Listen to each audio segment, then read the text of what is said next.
Like to welcome everybody back from spring break. I hope it was peaceful. I hope that your holiday was full of smiles and sunshine. And now we go back to work. So I am pleased to call to order the April 9th, 2026 meeting of the Shenandoah County School Board.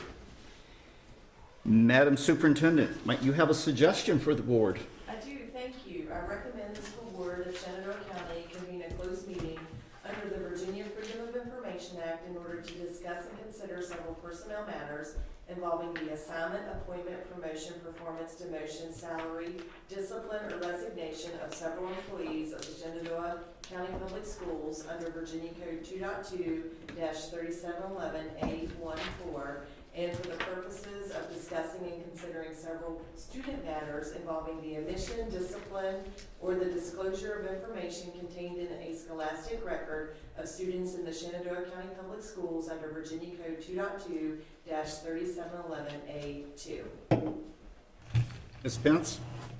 Thank you, Mr. Chair. I move that the Shenandoah County School Board convene a closed meeting under the Virginia Freedom of Information Act in order to discuss and consider several personnel matters involving the assignment, appointment, promotion, performance, demotion, salary, discipline, or resignation under Virginia Code 2.2-3711A14, and for the purposes of discussing and considering several student matters involving the admission, discipline, or the disclosure of information contained in a scholastic record of students in the Shenandoah County Public Schools under Virginia Code 2.2-3711A2.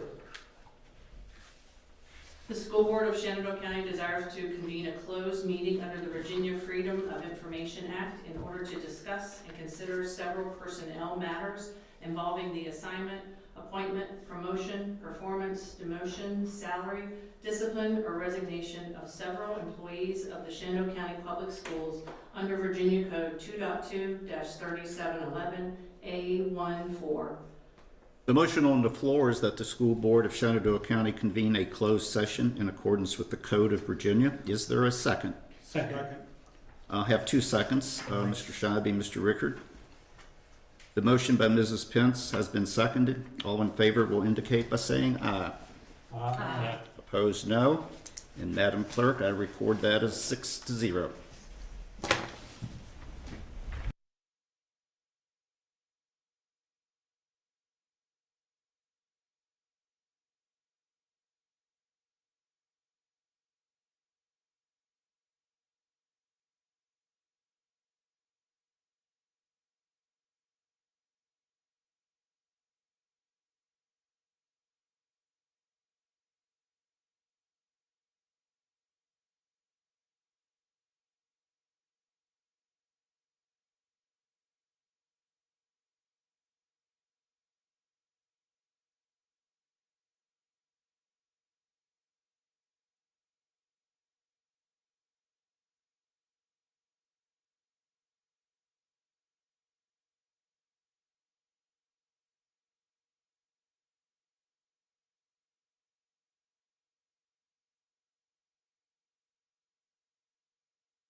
Is there a motion to reconvene in open session?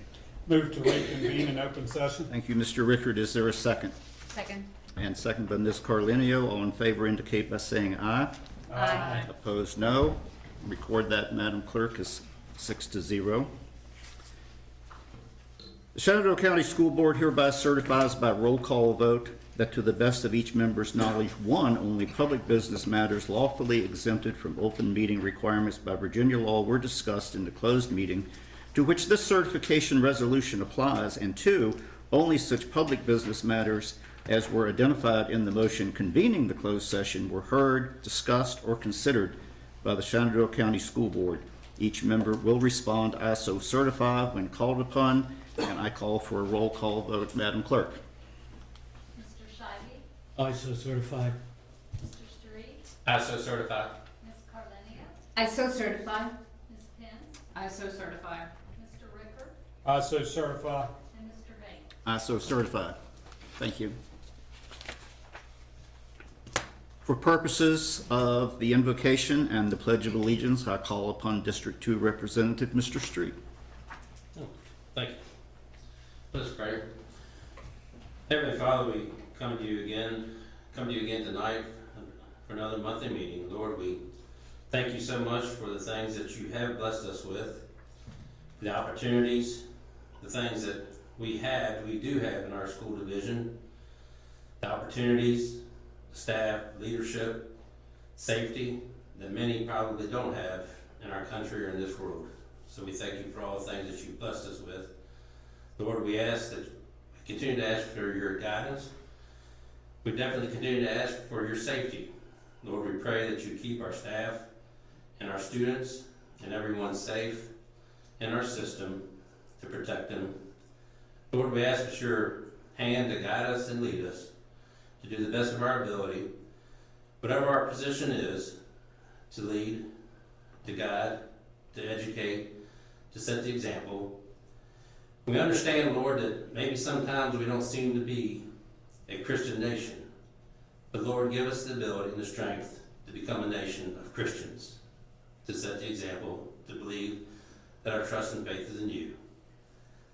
Lord, protect us and guide us, keep us safe, in the Lord's name we pray. Amen.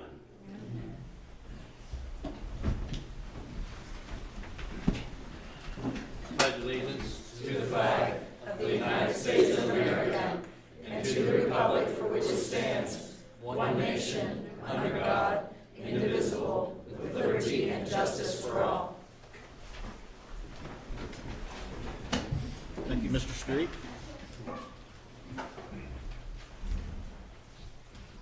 Is there a motion to approve the agenda as presented?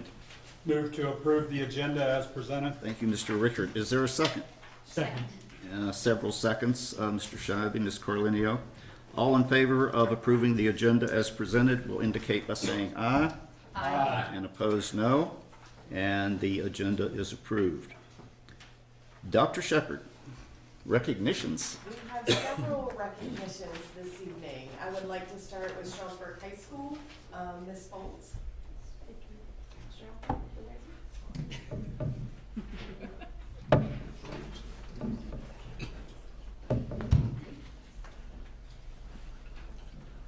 Dr. Shepherd, Chairman Vance, members of the board, thank you for having us this evening. I have with me our senior 285-pound wrestler, Hudson Conrad. On Saturday, February 21st, 2026, Hudson Conrad wrapped up his high school wrestling career with his third consecutive individual state championship. He started the state championships with a quarterfinal win by forfeit over Trevor Dupree from Richlands, followed by a semifinal pin over Corey McPherson of King William that lasted 48 seconds. And on Saturday evening, in the last bout of the tournament for Class 2, he defeated Camden Smith from Fort Defiance by pin in 1 minute and 22 seconds to claim again his third consecutive individual title.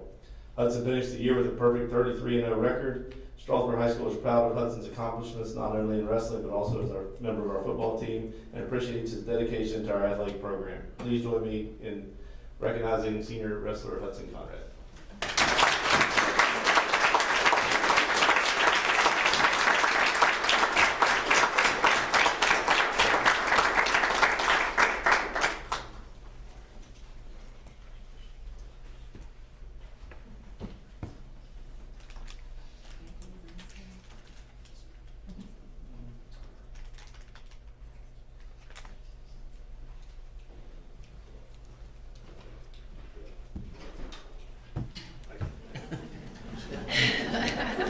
That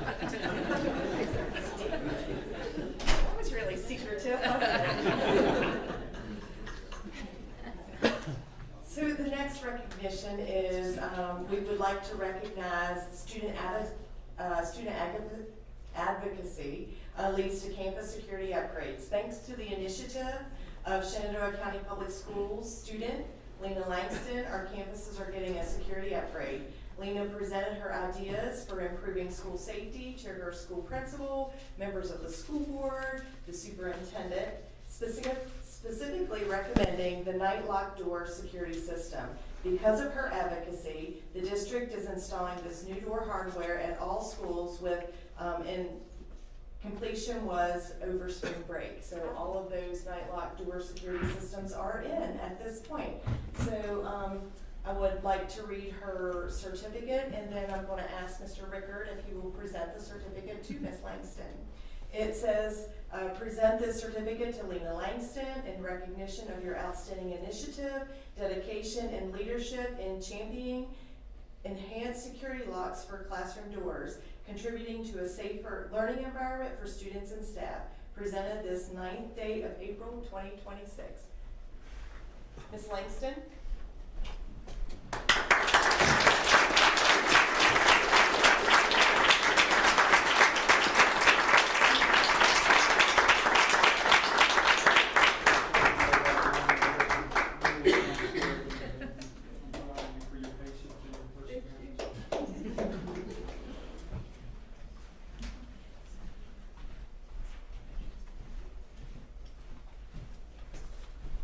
Our next recognition is Mr. Ashley. He is going to talk about April is Autism Awareness Month. Mr. Ashley? Good evening, Chairman Vance, Board, Dr. Tepper.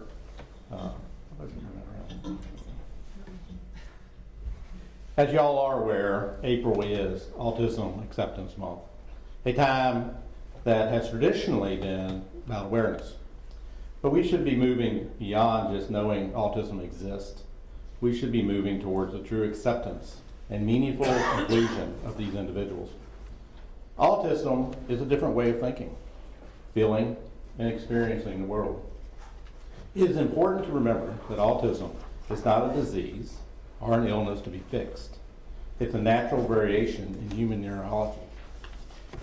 This year's theme is Autism and Humanity.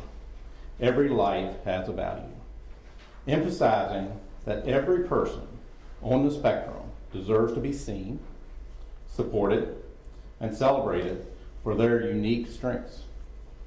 The World Health Organization states that 1 in 127 people globally are diagnosed with autism, while the rate significantly increased to 1 in 31 here in the United States.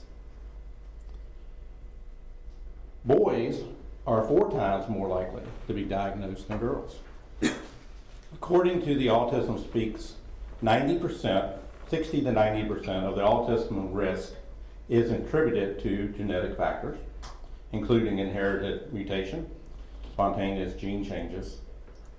The color blue is widely recognized as a universal color for autism, primarily through the Light Up Blue campaign that was launched by Autism Speaks in 2010.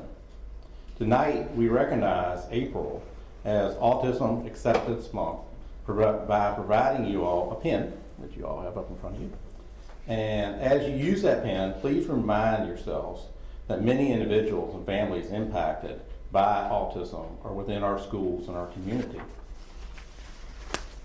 But with the right environment, understanding, and support, autistic individuals can thrive in their own unique way.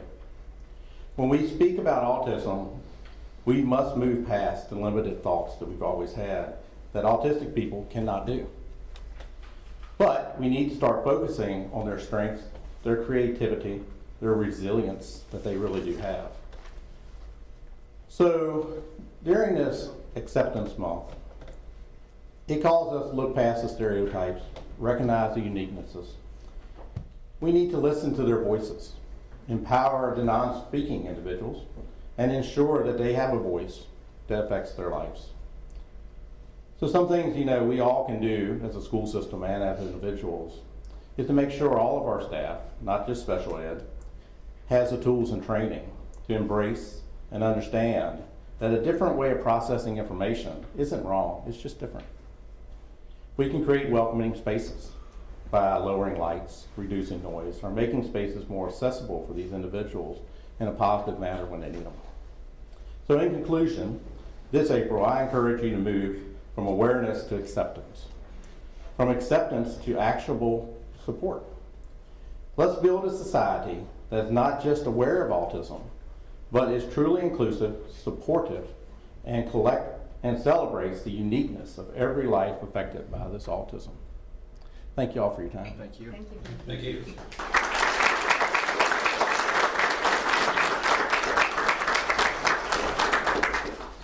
Our last recognition is our music recognitions, and I would like Shenandoah County Public School students from Central High School, Peter Muhlenberg Middle School, and Signal Knob Middle School auditioned for and were selected to the All District 14 Choir, Orchestra, and Band concerts. I would like to ask Rebecca Cooper, Lauren Schutner, Josephine Garner, Matt Morosco, Ashley Spencer, and Chris Suba to come up and recognize your students.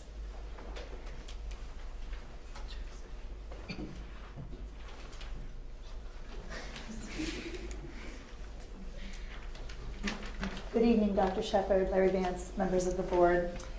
My name is Becky Cooper. I'm the choir teacher at Central High School, and this is Lauren Schutner, our band and orchestra teacher, and I'm going to talk for the first little bit here about Central, and then I'll share some time with other teachers. Each year, students have the opportunity to audition and earn a spot in the District 14 Choir, Band, and Orchestra Honor Ensembles. This year, Central High School had 24 music students selected to attend district festivals and 1 student selected as a first alternate. For the district audition, instrumentalists must perform memorized scales, and all singers and instrumentalists must perform a prepared piece of music and sight read music they have never seen or heard before. The audition is completed either in person in front of 2 judges or recorded and submitted for adjudication by music judges. The students' auditions are ranked based on their performance, with the top scorers being invited to attend the district event. It can be a challenging and intimidating process. Once selected, the students have the opportunity to participate in the district event, which includes rehearsing and performing challenging repertoire under the direction of a guest conductor in an ensemble composed of other advanced musicians from throughout the district, which includes Shenandoah County, Winchester City, Frederick County, Clark County, Warren County, and Fauquier County school systems. This is a wonderful experience for our musicians and is a credit to their hard work and dedication to music.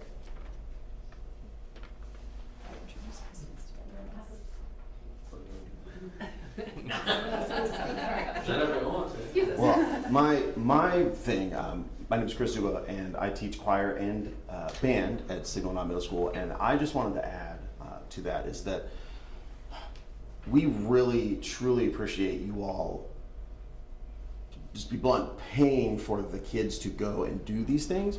One of the reasons I even chose my path as a music teacher is because I got to do some of these things as a kid. And so when I see these kids go and have these experiences and come off the stage at the end of those concerts and like their eyes bright and talking about what they learned and getting that experience with this new teacher they've never gotten a chance to be with before, it's really cool. And we won't see the ripple effects of this investment you guys are making in these kids' musical growth long after they've left the school. So thank you guys very much for stepping up and doing that. We really, really appreciate it. All right, I think we're gonna recognize the students. Oh, sorry, I'll Oh, go ahead and say it. Unless you had a second. No, I did not. Well, first and foremost, I'd like to thank this amazing community for your unwavering support of the arts. We are exceptionally lucky to live in a place where students are given the opportunity to thrive in multiple aspects of their lives. At this time, I'd like to recognize a student who embodies the qualities that we honor in our schools here in Shenandoah County. If you've ever met Eva Lawrence, you know that she's present, kind, and poised. She is intrinsically motivated, wonderful to be around, and an incredible asset for our community. Through her hard work and dedication, she was selected to participate in honors ensembles across instrumental genres, and even represented Shenandoah County at this year's Junior Regional Orchestra, an elite group of musicians from 7th to 9th grade that have reached the pinnacle of their performing opportunities for the state of Virginia at this level. So Eva, we are honored to be a part of your musical journey as a community, and I'm so very proud of your accomplishments now and as you step into your future. And to the amazing families and community, thank you for being actively involved in your child's musical development at home and for building up our music programs for our community that supports these programs. We are beyond grateful, and to that I say we are truly blessed. So thank you so much for your support. And then individual students. So I would like to recognize students from Central High School and Peter Muhlenberg Choir. And if you, I don't have her list now. And as I read your names, if you would just stand. And of course, there were several students unable to be here today for different sporting events or things going on, but I would like to read their names, and if no one stands, we're just honoring them in their absence. But we have Jasmine Ortega Blandon, Lilia Lopez Ambrosio, Emma Vieira Romero, Amy Rivera Diaz. They were at our district orchestra event along with Tabitha Ferris and Ashley Quintanilla Rivas, who are unable to be here. So this is our district orchestra for Central. You can stay standing. We had Bailey Martanzik for Central High School Band. And for choir, Lucy George, Madeline Lamb, Brayson Windsor, Katie Leap, Nicole Wolf, Mackenzie Callis. I think those are all that are here, right? And then I also would like to read the names of Margaret Walsh, Anna Rittenauer, Delilah Manis, RJ Daly, Wavion Dillon, Delaney Bennett, Sylvia McCleary, Cora Taylor, Melanie Dickerson, Striker Mongold, who were also accepted, and Lauren Jane, who was accepted as a first alternate. And this is just a wonderful opportunity. Like Chris said, echoing this, the fact that you pay for that is a credible thing. These kids, in my school, I have them pay for the audition. There's an audition fee. I have them pay for that because I want them to be dedicated to auditioning. But it's really a great gift that once they've made their effort and done their challenging thing with the audition, that their music is paid for, their event registration, school transportation, meals, all that kind of thing. And I was going to take this moment as well to recognize the middle school. I know we have Nick Davis and also Nico Bartley that are here for the middle school. I think unable to be here tonight was Moses Young and Ariana Roberts. I'm going to say it wrong. Robertson. Yeah, and I also want to mention out of this group talking about the higher levels, so district level, the district level. In choir, there is no regional level. The next level would be all-state. And Peter Muhlenberg and Central High School have all-state candidates that will be attending all-state in Richmond, all-state choir next week, the 16th through the 18th of April. And that would be Brayson Windsor, Nicole Wolf, you can kind of wave. And those are from Central High School, and then from the middle school, we have Nico Bartley, Nick Davis, and then unable to be here tonight, Moses Young. So 5 all-state candidates. We're very proud of them. So thank you for your support. It pays off.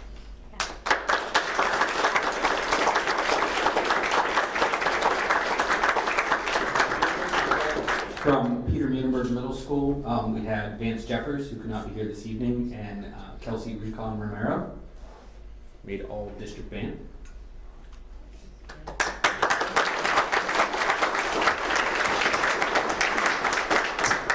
For the all district band from Signal Middle School, we had Eva Lawrence, who made all those other orchestral things, and then also band. And then two students who could not be here tonight, Evie Haynes and Lily Golden, who Lily Golden also was in, or is going to be next week in the all-district jazz group, which she was first chair. So very awesome opportunity for them as well. I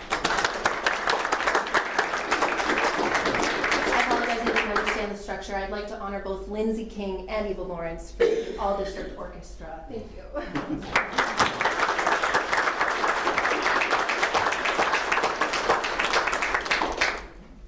Lauren, do you have anyone? I said them, I said.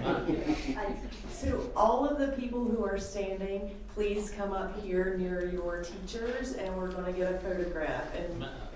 I want to say one thing. When I was in high school at Stonewall, I was very active and back in the day we did have regional, but I'm an advocate for supporting music.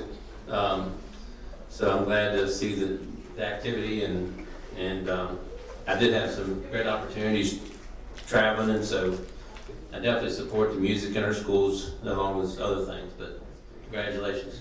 Do you sing, Tom? Oh yeah. I'd also like to tag team onto what Tom was saying. I want to thank the staff for your time and your dedication to these students. Congratulations.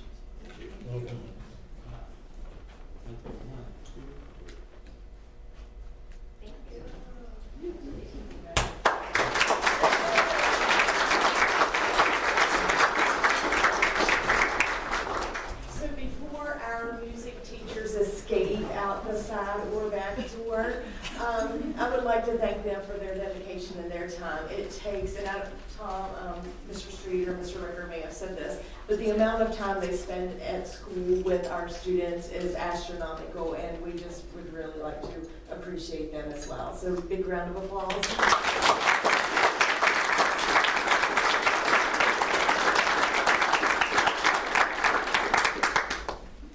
That is it.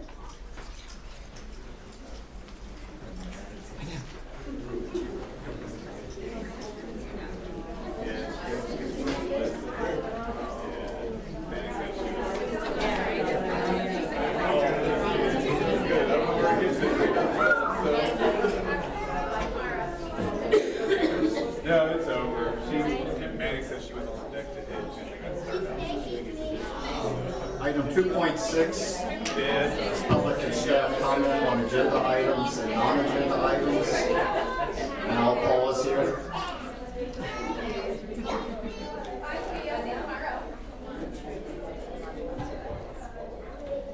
Shenandoah County School Board welcomes public comment from Shenandoah County residents, parents, or guardians, as well as from current students and employees of Shenandoah County Public Schools. School board members do not respond to public comments during the meeting or hearing.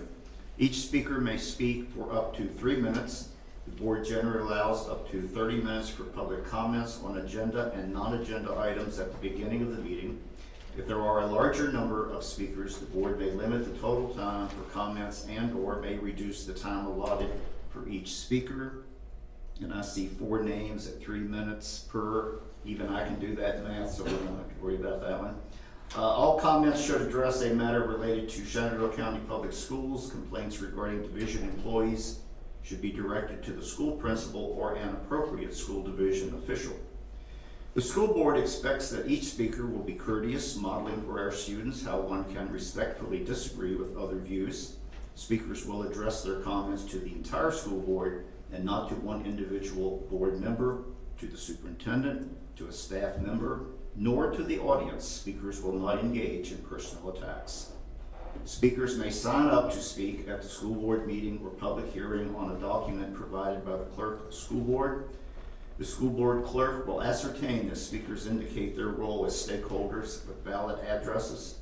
Speakers are called in the order in which they signed up. If time allows, the chair may allow comments from individuals who have not signed up. A speaker may not speak for more than once on a specific topic. Speakers who wish to speak on more than one topic must submit a separate request for each item. If a speaker would like to present written comments to the school board, 8 copies should be provided to the school board clerk as the speaker approaches the podium to speak. First up, Ann Weinking.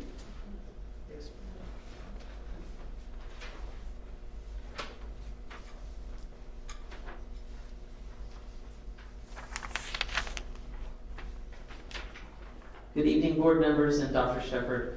I attended the infrastructure meeting earlier this week and heard the discussions regarding the renovations of the 3 elementary schools in Triplet Tech, which are all necessary. However, it appears that the almost unanimous vote for moving forward with the shovel-ready plans for our new elementary school is starting to stall again. We cannot afford to keep delaying this project. Last year, the Board of Supervisors said, "Tell us what you need." I have stated over and over, we need to invest in the future of our elementary students with the new school.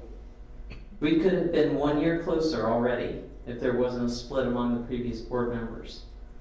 I know the number of enrollment hasn't increased much over the years, but the needs of our children who make up those numbers are changing every year, with more and more specialized needs seen both academically and emotionally. It's at the elementary level where these deficiencies are caught, tested, and their needs addressed. I would urge you all to seek the data on how many triplet students actually stay in their field of study after graduation before pouring millions of dollars into a new CTE build. Many students attend Triplet Tech to simply satisfy the sequential diploma credits for graduation with no intention of going into the trades. Plus, Laurel Ridge has numerous programs and grants for Shenandoah County students to pursue. Triplet Tech students have options. Our elementary schools have none. The renovations to the elementary schools does not address the capacity issue that we currently face. Renovations will probably take a huge amount of time to complete, just as it would take to build a 4th elementary school. Our elementary children deserve a safe, clean, and adequate space to learn in. Please don't let another year pass without a plan for a new elementary school. The longer the delay, the higher the financial burden will become. Thank you. Thank you, Ann. Mr. Urbach?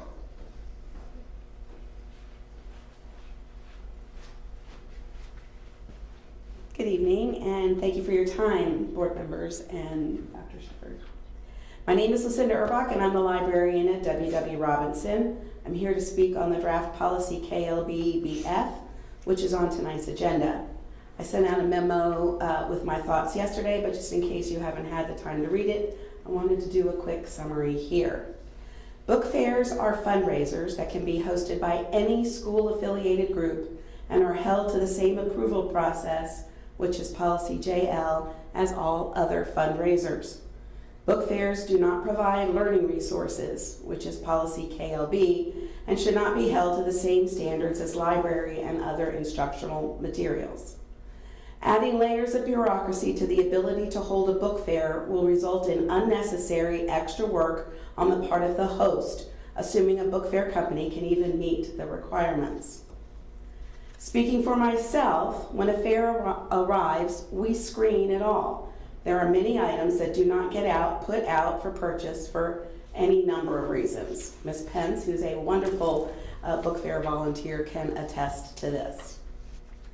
Adding red tape will result in book fairs not occurring, which would be a huge shame and loss for my community of students.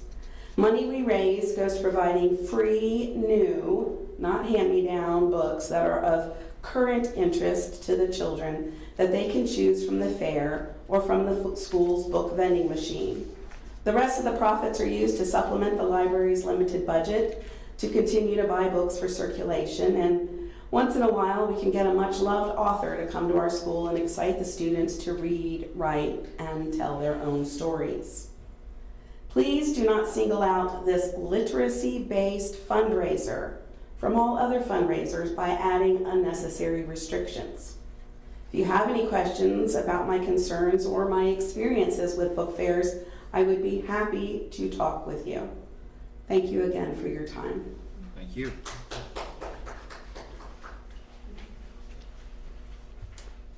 Janae? Same name.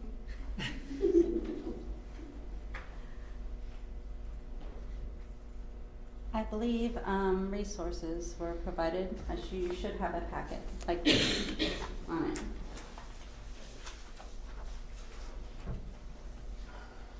Good evening, school board members, Chairman Vance, Dr. Shepard. My name is Janae Jenkins and I live in Toms Brook. I'm the librarian at Signal Knob Middle School, as well as have a high school student at Strasburg High School and grandchildren at the Central Campus. I'm here tonight to make you aware of the resources that are already in place when a Scholastic Book Fair is conducted as a fundraiser for the school. As nationwide fundraising companies, Scholastic has had to respond to various customer needs across the country and have put useful information right at your fingertips. On page 1 of the packet I've given you, this is our website page. These page 1 and 2. What I do as the webmaster at Signal Knob Middle School is I have that QR code embedded in the page for all the community to see at least 2 weeks before the book fair starts. Now you could right now take your phone and scan that interactive code and have an interactive experience with what we're going to walk through next. If you turn to the 3rd page, this is the Scholastic website, okay? And as you're scrolling, you will go 2 pages on what you have here, and there is a preview the book fair link right there on the top of the page. And this gives you a 360 virtual tour of the books that will be delivered at the book fair. So if you turn the page 2 more times, I show you the drop-down menu that you can choose from, and that shows each case that is brought into the book fair. So what I have done is I have chosen Teen Case Reads number 1. So if you turn the page to that, then you're going to show the layout of the case. And you see it is cut off a little bit on this screenshot, but if you do the interactive experience, you'll see all of this in a virtual reality mode, actually. So I've chosen The Right Call, which is the book down on the lower left, right-hand side. And if you turn the page then, you'll see when you click on that book that you have all the information embedded in the page there for that book.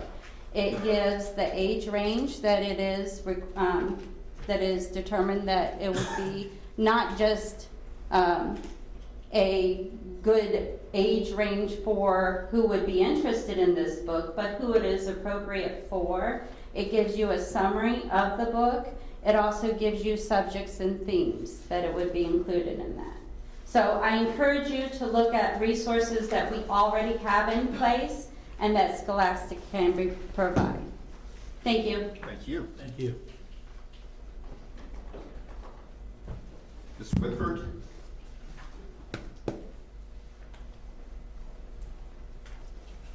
Hello, my name is Wendy Whitford, and I have been teaching middle school for more than 3 decades.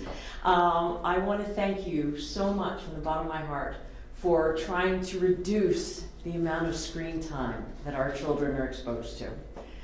If you talk to any teacher, they will tell you it is big on our list of worries for our kids. They're addicted to screens, they're addicted to their phones. If you talk to any parent, they'll tell you the same thing. So that's why I'm really concerned about what I'm hearing out of Richmond right now. So a few years ago, Richmond said, well, we have this great idea. We want the kids to explore careers more. Great idea.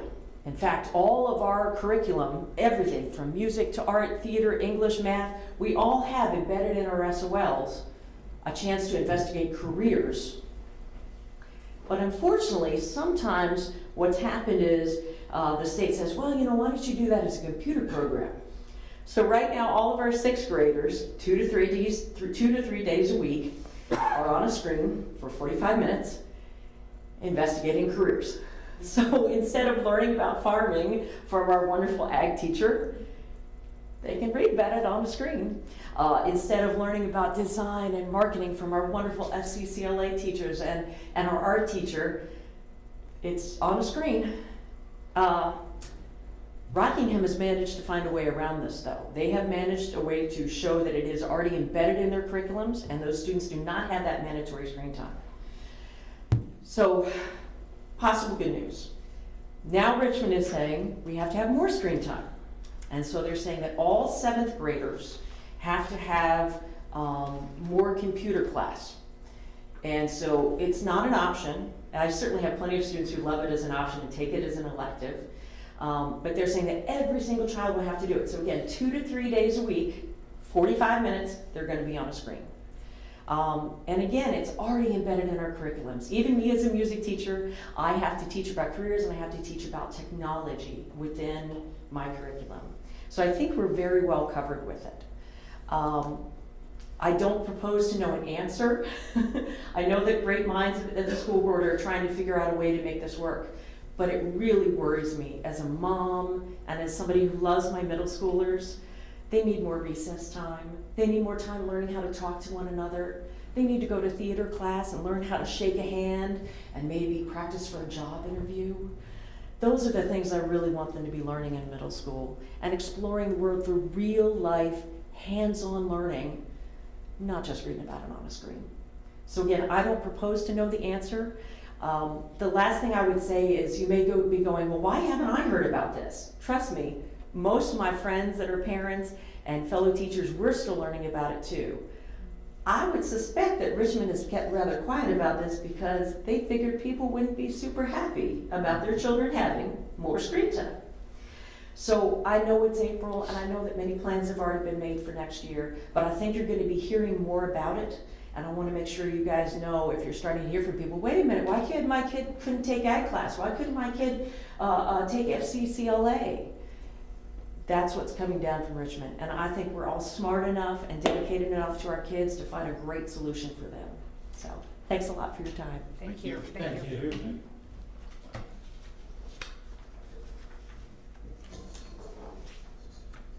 Section 3 is the consent agenda, which, if I counted correctly, consists of 8 items. The chair is looking for a motion to approve the following consent agenda items. Move to approve the consent agenda list. Thank you, Mr. Rickert. Is there a second? Second. And second by Mr. Scheibe. All in favor will indicate by saying aye. Aye. And opposed, no. And we have another shutout, 6-0. Moving to Section 4, Informational Agenda. Information on draft policy KLBBF, selection and approval of book fair materials. Dr. Shepard. Thank you. A school board member has introduced draft policy KLB-BF, selection and approval of book fair materials. The intent of this draft is to ensure that all materials offered for sale or distribution during school-sponsored book fairs align with the educational goals, community standards, and legal requirements of Shenandoah County Public Schools. Under the proposed policy, all book fair items must meet the same standards that are applied to library books. Specifically, be age appropriate, relevant to student interests or the curriculum, contain no sexually explicit content, and reflect the diversity of viewpoints and interests. So this is the information session. At the Monday, April 27th meeting, we will have an opportunity for discussion, and then it will be brought forth for consideration at the Wednesday, May 13th school board meeting.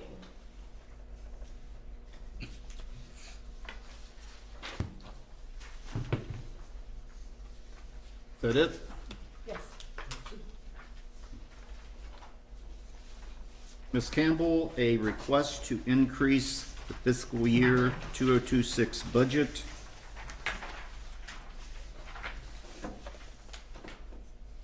Which I believe requires action later this evening. So we must pay attention. A lot. Good evening. Thank you, Chairman Vance. Good evening, board members, Dr. Shepard. Before you tonight for consideration, yes, for action, Chairman Vance, is a request to increase the budget. We received some late action grants. A lot of them are reallocations from the state of additional funds, Title I We received 2 targeted school improvement grants that we have been waiting on. You all approved those tutoring and PD type events with Ms. Proctor about a month ago. And then the reappropriation of the deferred all-in revenue, we have to have that revenue spent by June 30th of this year. In addition, during the state budget cycle, they approved a bonus for all SOQ related positions. We are opting to offer a $1,500 bonus to all full-time employees and $750 to all half-time employees. But that requires your appropriation of the state's portion of the funding. We are not requesting any additional local funding from the board of supervisors at this time, as existing appropriations are adequate to fund all of these things. Happy to take any questions. Hearing none? Okay.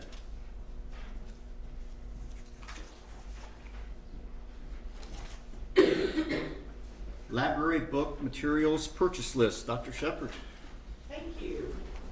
Regulation IIDP-R, library material selection, establishes clear procedures for the selection of new library book materials. In March, the librarians developed a draft list of the new books proposed for purchase and provided the list to the principals and the directors of education for review. On Wednesday, March 19th, the final drafts were placed on the website for review. This item is for information this evening. It will be recommended for approval at the Wednesday, May 13th school board meeting under the consent agenda.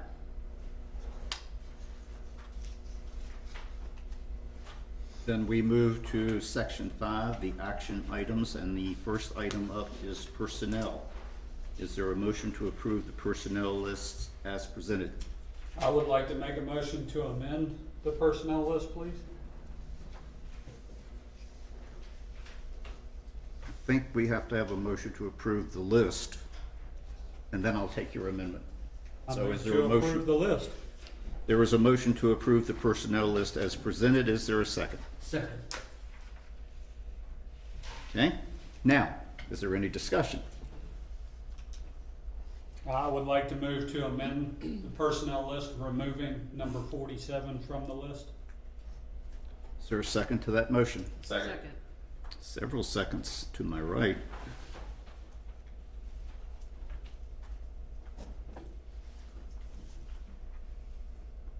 The motion is to vote on an amendment striking number 47 from the personnel list that has been properly seconded. All in favor of said amendment, please indicate by saying aye. Aye. And opposed, no. 6-0. And now we vote on the personnel list as amended. All in favor of approving the personnel list as amended will indicate by saying aye. Aye. And opposed, no. And that is 6-0 as well. Oops, went too far on that one. High school English language arts materials adoption. Is there a motion to accept? Or a motion to approve the high school ELA core resource adoption recommendation? I move to approve the high school ELA core resource adoption recommendation. Thank you, Mr. Rickard. And a second? Second. Several seconds over on my right. All in favor will indicate by saying aye. Aye. And opposed, no. 6-0. Item 5.3, approval of Southwest Food Excellence Food Service Contract Renewal. This was discussed earlier, I think, on the 23rd of March, and it is seeking approval here this evening. Looking for a motion to approve the Southwest Food Excellence Contract for the 26-27 school year. I move to approve the Southwest Food Excellence Contract for the 2026-2027 school year. Thank you, Mr. Rickard. And a second, please. Second.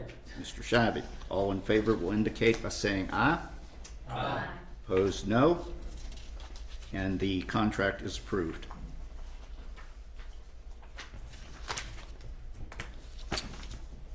5.4, request for fiscal year 2025 surplus allocation by the Board of Supervisors. You have in front of you several options, namely two. We will have to start the discussion with a motion.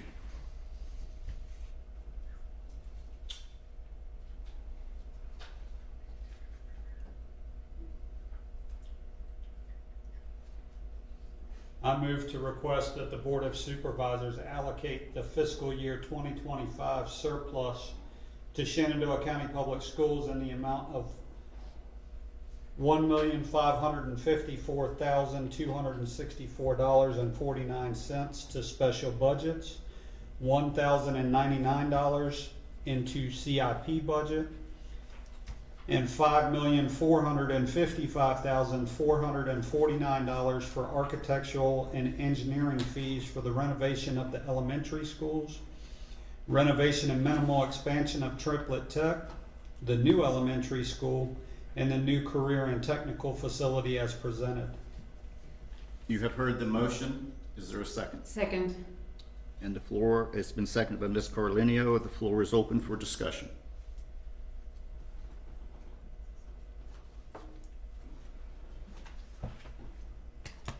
I guess I can start. I know there's some hesitation on the new elementary school. However, with the population of W.W. Robinson and Sandy Hook being what it is today, I feel like we need to keep moving that forward. No matter how small it is, we need to keep moving forward and keep the pressure on the Board of Supervisors. This has been being talked about for the last 2 years that I've been on this board. We need to keep taking action and keep moving forward on it. Okay. Other discussion? Yes. So I agree with the moving forward part. However, there is no site for the elementary school to find yet.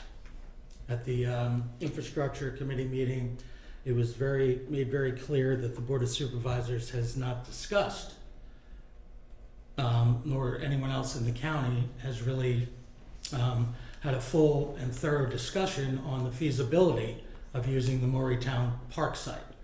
So I do not think we should start to draw architectural plans until we know where a building is going to go. And to me, a feasibility study and looking around in that area for, can we use that site? Can we use others? I mean, I would vote to put money towards that, but I'm strongly against, doing architectural plans that we may never use. So, I mean, I think first step is to figure out where and if it can be done in that area before we, spend a few $1 million that we desperately need in other places. Okay. Well, I don't see how that would be, that would not be the case with this motion here. I mean, we're talking about the architectural plans and the engineering fees and the renovation. I mean, that would be part of it, would be whether it is feasible to be building there. I mean, that's part of what we're talking about that we need to do. I mean, what I'm trying to see here, though, is, we had a vote, like Mr. Rickard said, we've been talking about this for 2.5 years. We had a vote, and we had decided that these were the things that we were going to do. And what I'm starting to see in the last couple of weeks is a move away for that and how to get away and around that vote to go towards just doing triplet and the renovations and kind of put aside the new elementary, even though that's what we voted on. So I don't see how that would not be part of this. I think that's what we're trying to figure out is if it is feasible to do it there, and if it's not there, then I guess we're gonna have to start finding a new place, which would be unfortunate because right now part of the reasons we were talking about triplet was if we were gonna be able to save the money by building this new elementary school in the land that the county already has, then that was gonna be, the way that we were gonna be able to help everybody, the people who want the new elementary and also the triplet. But I just don't see how, I mean, obviously what we can do, we can just make this pending on that, you know, to make sure that it is feasible to build in there. But at least that money would already be allocated. And if it happens that for some reason that we haven't heard yet, it is not feasible to build there, then I guess we'll have to be finding another piece of land. But obviously, if it's not feasible, we're not going to spend the money on the architectural piece. So I just don't see how that's. Well, agreed, but architecture and engineering is not a feasibility study. They are different. So as long as we're clear on that, then I'm okay with that. I mean, it's sort of included, but there's different steps. So. Well, I just don't think that they're gonna go through with architectural until they do the feasibility. I mean, that's just part of it. They're not gonna. But I prefer not to make too many assumptions. Well, then I would like to make a proposal to that first request, that maybe we change the wording and make feasibility study for the new elementary school. And we also define the minimal expansion of Triplet Tech, because as we found out at the infrastructure meeting earlier this week, that has yet to be defined. So I hate voting on something that is so broad. Right. So which do we want to change the wording, and then we move on to the discussion on the Triplet Tech minimal? You want to change the first thing first, and then maybe we separate them and discuss them separately. Why don't you add for architectural and engineering fees and a feasibility study? You're saying you want to amend the motion Yeah. to have a feasibility study for a new elementary school? Correct. All right, so we have a motion on the floor that was seconded, correct? We do. I think he's trying to amend this. Yeah. So hold on. Do you want me to spell it out? No, I think I understand. But go ahead and repeat your amendment. Okay. I would like to amend the amendment. The amendment to add the wording. Amending the motion. Amending the motion. Correct. Yes. To add the wording where it says the new elementary school, to follow after school feasibility study. Okay. Is there a second to that amendment? Second. That has been seconded. Now the floor is open discussion on the amendment to add feasibility study. So I'm still struggling with that. And the reason is because without land acquired, we're still putting the cart before the horse. I wouldn't plan a 7-day vacation and excursions to go on those 7 days if I didn't know where I was going. And we don't know where this school would go, and a feasibility study is still not going to land us with land that the school division is able to acquire. And given the uncertainty with the $5.4 million carry forward funds, I would rather, because it's looking through discussions that that's going to be closer to $3 million, I would prefer that we focus those funds on options that are actionable now. And building an elementary school is not actionable now. Well, I have a point of information. I mean, do we have any new information? I mean, because the land is owned by the county. So, I mean, have we heard from them saying that they're not gonna give us that land for the building of a new elementary? I don't think they've ever come out and said that. I think they have planted seeds to say that or implied that. Either Mike could speak to when that was raised at the infrastructure committee meeting. I think the response was, we haven't discussed that. They did respond that they haven't discussed it, but from what I heard, and Mike, correct me if I'm wrong, they wanted to see a feasibility study. Now there again, there was only 2 of them there. They did mention that Mr. Ferguson would like to see A&E for everything, which he verbalized at their meeting. But in all honesty, I don't think we're gonna get a response out of them until we move forward and say, we've got the facts to back up that yes, an elementary school can be built there.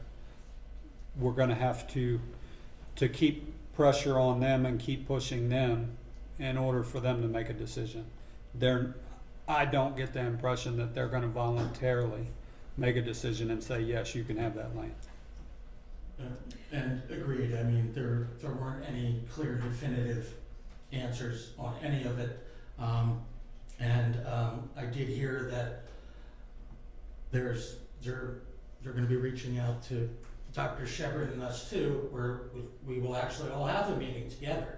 And maybe we can actually hear it from the horse's mouth for once, rather than, kind of going around and, they said this at this meeting, or I think they said that. But I think we're a long way from anyone saying that we can build there. They didn't say we can't, but they certainly haven't said that we definitely can. Because the county farm, there's a lot of things, and individual board of supervisors members, I'm like at an overwhelming warm fuzzy feeling about. And then today we got an email that it's actually part of the core battlefield of Tom's Brook, which it is. So I mean, there's some different hurdles there that may prevent it, they may not. But I think that we need to keep the pressure on by moving forward one step at a time. But I just don't think we should run too far ahead, because Shenandoah County does not have the funds for all this. I mean, that's the trickiest part of this whole situation. We have to figure out how we're going to pay for it, and in staggered chunks. So, some more planning now is going to be important, and I don't want to spend any money that we can't get back.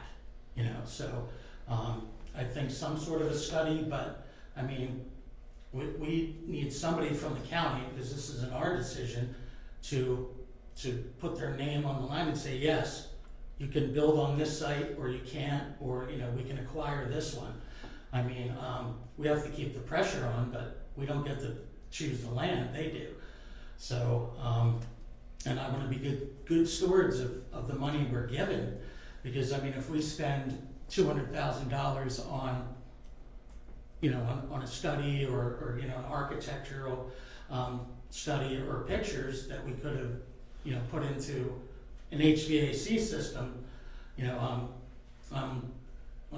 not gonna, I wouldn't be happy with myself for making that decision. Well, but if I may, because I mean, if we're going to be good stewards of this of our money, then this would be a reason not to expand the current triplet tech when we're thinking about in the future we're going to be moving somewhere else. I mean, why would we be spending that money there if we're going to be building a new one?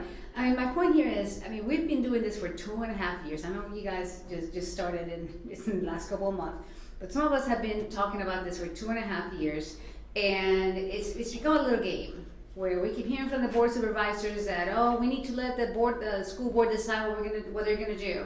Then we decide what we're gonna do, or we tell them what we're gonna do, or the community comes over here and tells them what they wanna do, and then they try to subvert that vote that we just had, and going through the back door and say, well, yeah, I know you guys really want or really need the new elementary school, but we really don't think that's what you should be having. We really wanna have this or that, and that's what we're gonna be talking about.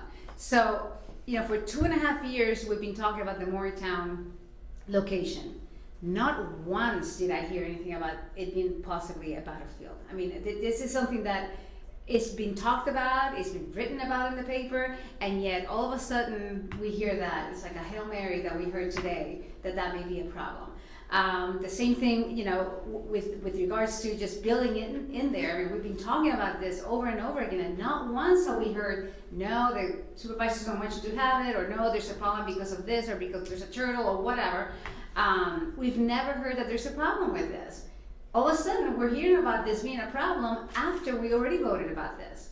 So I just, you know, I don't like playing games like this, especially after we already had a vote on this. It seems to me that the supervisors are not, you know, taking the lead on this because they're saying that they want to hear from us. Then once we already have a vote, then let's just move this forward, and this would be the way to do it. It's just saying, okay, you know, we really mean it. We voted on this. We mean it. We need to move this forward, and have them say that they don't want to do it. You know, don't put it on us so we can say, oh yeah, they may or may not pay for it, or they may or may not give us the land, so we should just not do it. You know, if we're gonna vote on this again and have to decide on these priorities, and I guess we'll have to do that again. But basically what we're talking about right now is whether we're gonna put money and put our efforts behind the vote that we already had, or whether we're gonna use a backdoor way of getting away from it. Other discussion on the feasibility amendment? Yeah, the feasibility study would be step one to figuring that out. And if all these people knew about building in that area for 2 years, why didn't somebody do something before now? That's my question. I mean, you know, we're voting on something, and hey, we want to build something in a park that nobody told us we could. That's the point. So, Nobody told us yeah. that we couldn't. And that was the talk. That's what we've been talking about for the last, 2.5 years we've been talking about this? I mean, at no point has... At least 18 months. Yes, Yeah, at least 18 months. And before you even came in here. So this has been talked about for that long time. And at no point did they say, no, that's not an option for A, B, or C reasons. I mean, this has never been a problem until today.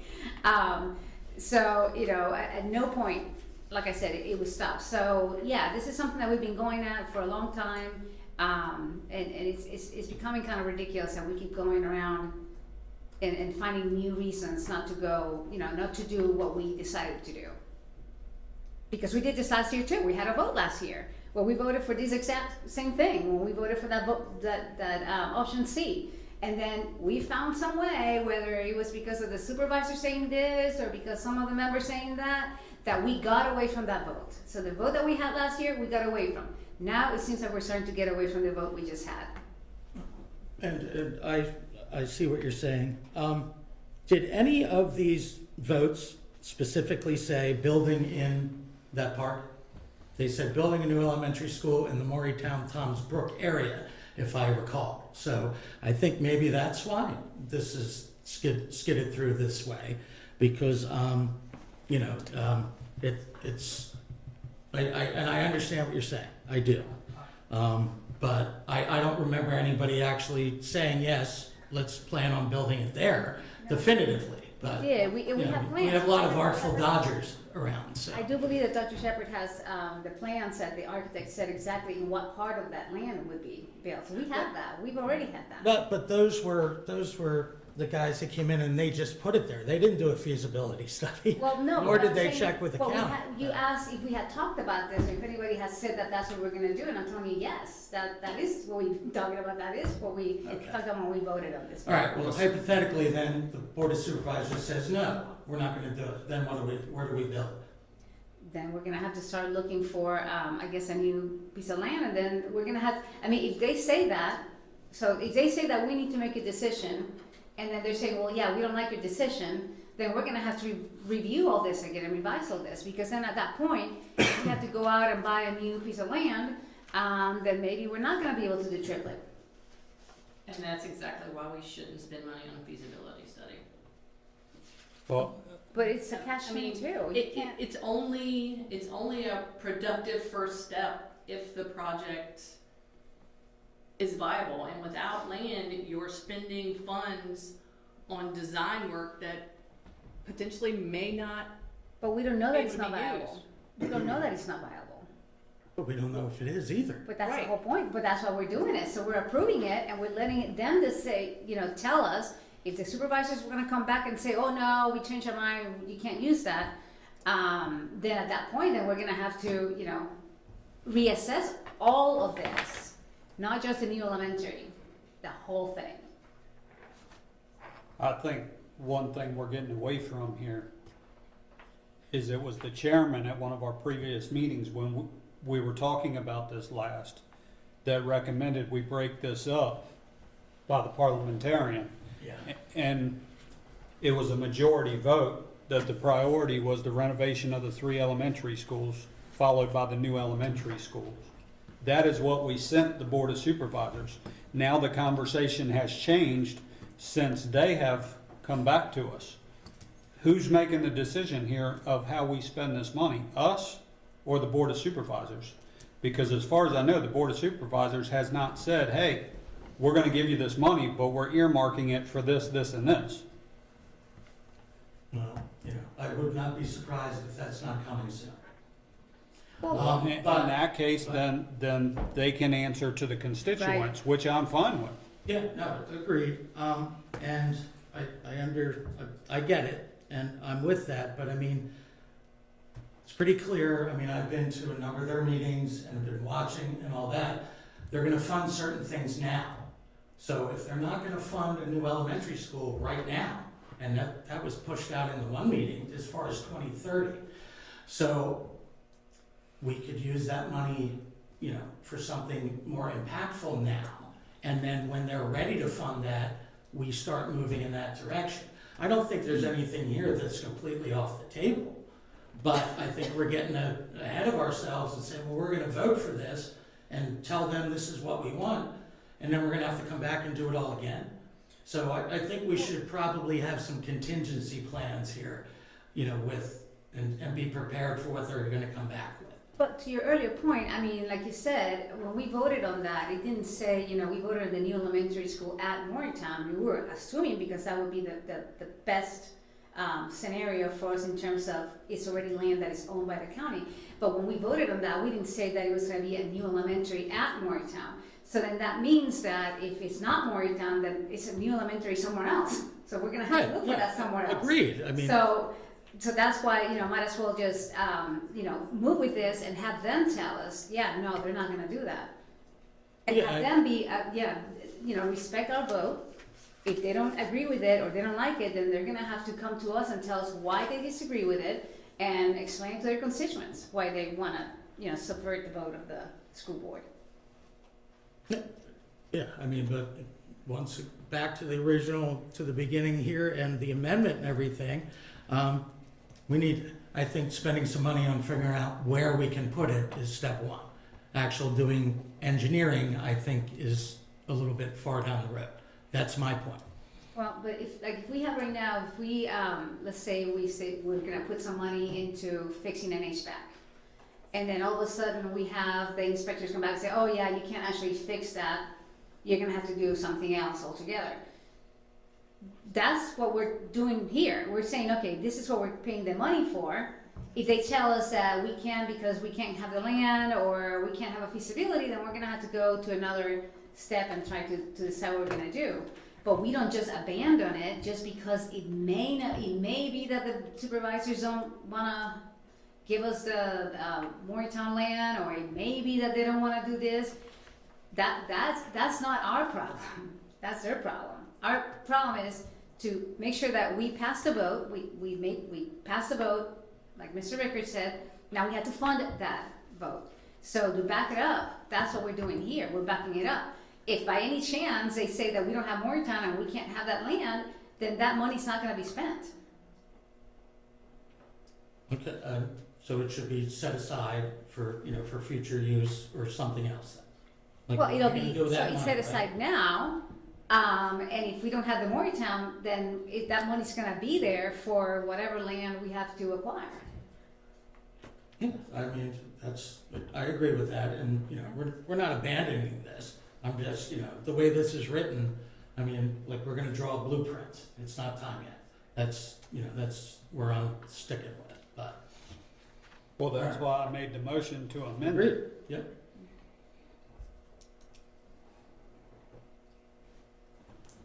Can I go? I think I can bridge you in here, yes. Hold my hand up or something. I know I'm going to sound like on my right and on my left. She took my statement after thinking about this and taking everything in. It does, to me, it does appear we're getting the cart before the horse. First, and I understand we're discussing amendment, but this has been kind of on broad anyway, so okay. First, the amendment, on the amendment, discussion on the amendment, yes, I agree on the feasibility study. I think that would be probably maybe a good request. But when we go back, this item is 5.4 is surplus. So we're talking about a surplus under good faith that we basically gave back to the board of supervisors, and what can we do with it? And this was a lot to read. I probably would have chimed in earlier, but reading all this before making a motion, I have to admit I can't support motion number 1, which obviously is 2, because the reality is, out of the 5.4, I feel pretty certain that I don't know what we're going to see, but it won't be 5.4. So, you know, and he said 200,000. There's no way I can commit voting on spending $2 million on the A&E fees that's been said. We're not concrete we don't even know where it would be. We don't. So, along with that, I'm a big advocate for, to me, a new school is a budget item, not a surplus item. And we're talking $2 million. You know, I don't feel comfortable agreeing to spend the taxpayers' money, where I think we need to work together with the Board of Supervisors, and we do need to sit down with them like we did at Triplet Tech 2 years ago, almost 2 years ago, whatever it was, because it was mentioned earlier, this was said, that was said, I think they're thinking this, I'm feeling this, and I feel like we need to sit down and talk about this together, because this is a huge topic, on top of all of the things, the renovations. I mean, when you sit back and take everything in, all the renovations and whatever we do at Triplet Tech, and then a new school, this county, I don't know how this county has, those are huge budget things for this county to swallow. So, anyway, my opinion, I just can't support maybe a feasibility study, but not a $2 million, requesting wanting to spend $2 million on an A&E study. That we need to sit down and I'm not worried about the past. I don't look in the rearview mirror. I look out the windshield. You know, we need to go forward, but I think we need to sit down and we need to work together with this. I've said it before and I'll say it again. We need to work together with the Board of Supervisors on this, because they are the bank. Mr. Street, I believe today in their work session, they did discuss us all meeting together. So from what I understand, that is moving forward. So anyway, that's just my opinion that's my thoughts on this. I would like to, later on, I don't know when amend it, but another concern of mine is, in putting myself in their shoes, they probably are, or would support things that we're already committed to, or things we're dealing with, physical things we're dealing with right now, the renovations that needed, the HVAC that's needed. But another thing that I probably would like, I'm just doing this after a while, I have the floor, because Lord knows when I'll get it again. I want to also maybe ask the board to consider a $200,000 allocation, because nobody saw this coming, and I'm not trying to get into politics or anything like that, but inflation, but the cost of fuel, we have some projects that were passed a year ago that we're just getting ready to actually bidders met today on a project. That because of the cost of diesel, I'm worried that we may go over budget because of inflation and the cost of diesel. That, you know, I would like the board to consider maybe $200,000 of the surplus to cover things that went over budget because of those, that nobody saw, nobody who would know that diesel would go over, you know, $6 a gallon. So that's just my 2 cents. Well, I tend to agree with Ms. Carlinio that the Board of Supervisors needs to respect the school board's priorities on this particular matter. That doesn't mean they have to agree 100%, but we are the ones responsible for the quality public education in Shenandoah County, which is a constitutional mandate, and it's not a constitutional mandate necessarily of the Board of Supervisors. Secondly, I think we've stumbled uncontrollably into a communication problem in that they haven't said, we haven't said, but it's been implied and things of that particular nature. So maybe we need to make that bold statement and say, hey, this is what we want. This is what we want. Now you tell us no. And as far as not getting the full complement that we're asking for, why would the Board of Supervisors want to punish good financial management? If we have a surplus of over $5 million, it shows restraint, it shows being frugal, it shows that we're not wildly spending. It makes no sense to say, you did a good job saving, thank you, we'll take your money and do something else with it.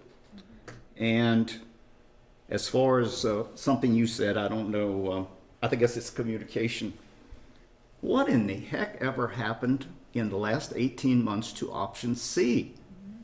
What happened to that? Amen. We sent it out to the Board of Supervisors and Crickets. yeah, to hear the crickets. So that's where we are. We're on the amendment about a feasibility study. I guess the discussion is over. Well, I got We got more. Question. Huh? Can I ask Mr. Bowman a question? Of course. But if I want to put an amendment, if I want to throw in the $200,000 for maybe possibly over budgeted things that go over budget because of inflation, when do I amend that in?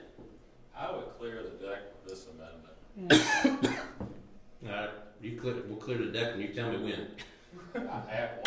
Once this amendment's handled, if you want it part of this original motion, now I would suggest don't amend the daylights out of this motion and then kill it. And then we start all over again. All right, you understand what I'm saying?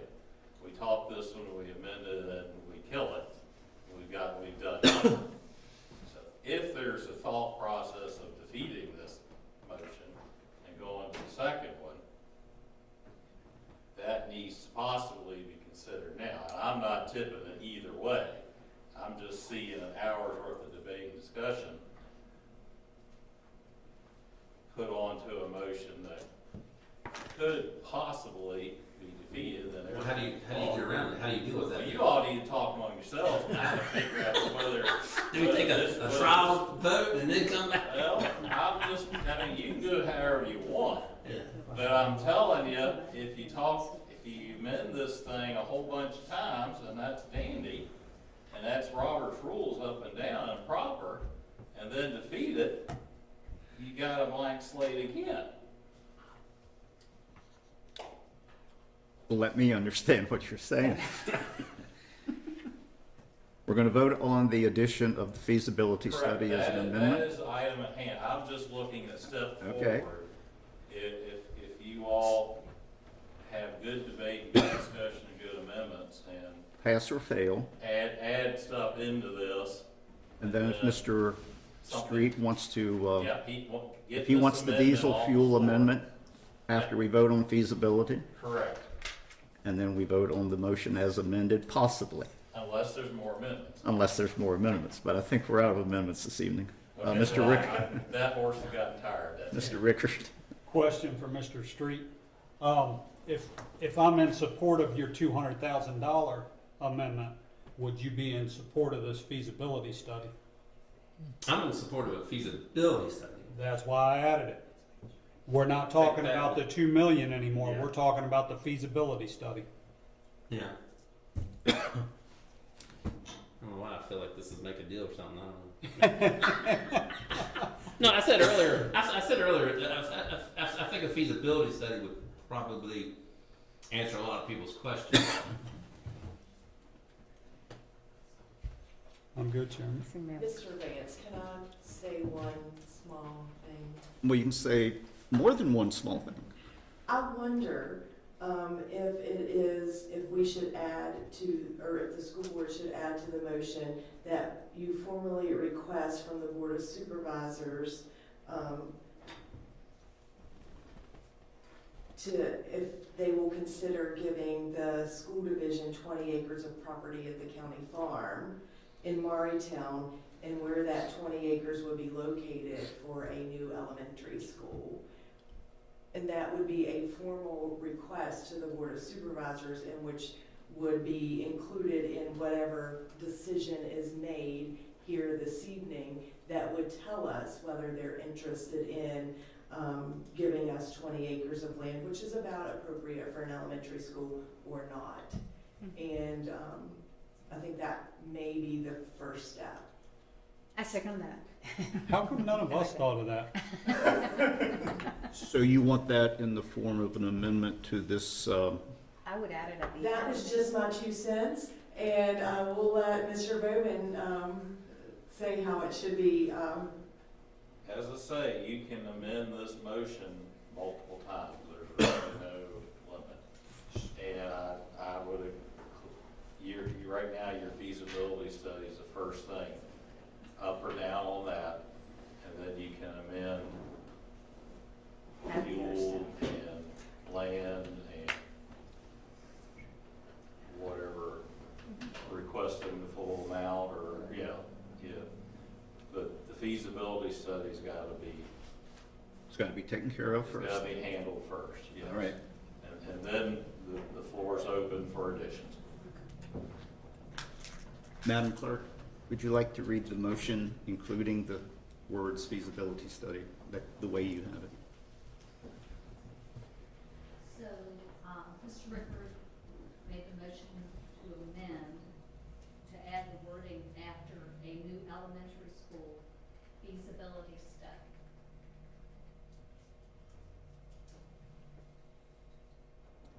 That motion was made, has been seconded, it's been discussed at length. All in favor of the amendment as proposed?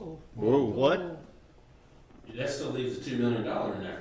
Say that again? That still leaves the $2 million in there. He said it takes we were talking about the feasibility study, not the $2 million. I didn't say 2 million. That's why I specified feasibility study. It takes out, we're not talking about A&E fees for the new elementary school. We're defining that as I thought she said feasibility after. study. No, we're including the. After a feasibility study, that means it's still in there.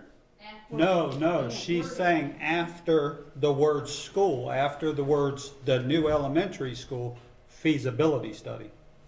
And the new elementary school feasibility study. Ms. So Jones, the- could you just clarify and read the actual Yeah. amendment instead of inserting the words, please? Okay, so the original first motion was, I move to request that the Board of Supervisors allocate the fiscal year 2025 surplus to Shenandoah County Public Schools in the amount of $1,554,264.49 to special budgets, $1,099 to the CIP budget, and $5,455,449 for architectural engineering fees for the renovation of the elementary schools, renovation and minimal expansion of Triplet Tech, new elementary school, and we would be inserting the words feasibility study, and the new career and technical facility as presented. Does that clarify that for you, Mr. Street? Yes. Are we prepared to vote? Okay, all in favor of the motion as read by the clerk? We are actually voting on the feasibility study amendment, which follows the word school in the next to the last line. All in favor of the amendment, feasibility study will end. Tell you what, let's do a roll call vote on that one. Let's do a roll call on that one. Mr. Scheibe, Yes. Mr. Street, Yes. Ms. Pence, No. Ms. Carlinio, Yes. Mr. Rickard, Yes. and Mr. Banks. Yes. That should show a score of 5-1.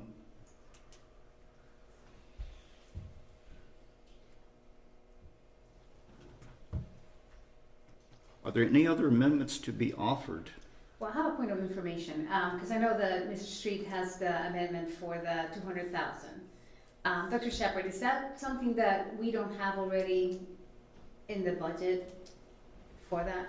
So this, I think what Mr. Street is interested in is we have $1.8 million in projects that were already slated for capital improvement that we've already received funding for. But with the cost increase of fuel oil going up, we anticipate that the cost of the projects are going to increase. So this is $200,000 to offset that increase on projects that we've already have in the works. But that's not built in, is my question. It's not built Okay. in, no. Chairman, could I make a suggestion? I guess it should be geared towards the parliamentarian. Would we be better off if we know we're gonna make Tom's amendment? Could we also add in what Dr. Shepherd said, all into one amendment, get this over and done with? There's, Or should we have it as two I separate have amendments? it's two distinct, it's germane to the motion, absolutely, but it's two different things. Mhm.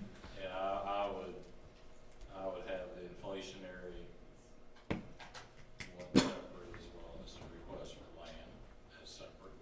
Thank you. I like your idea of saving time. Yes. But Fuel first, land second. Is that the way I heard it? really think it Yeah. matters. Yeah. That's fine. But All right. fuel technically was discussed first, Mhm. which doesn't mean a thing. Well, we're going alphabetical order. How's that? I like that. Mr. Street, I'd like to hear your amendment regarding diesel fuel.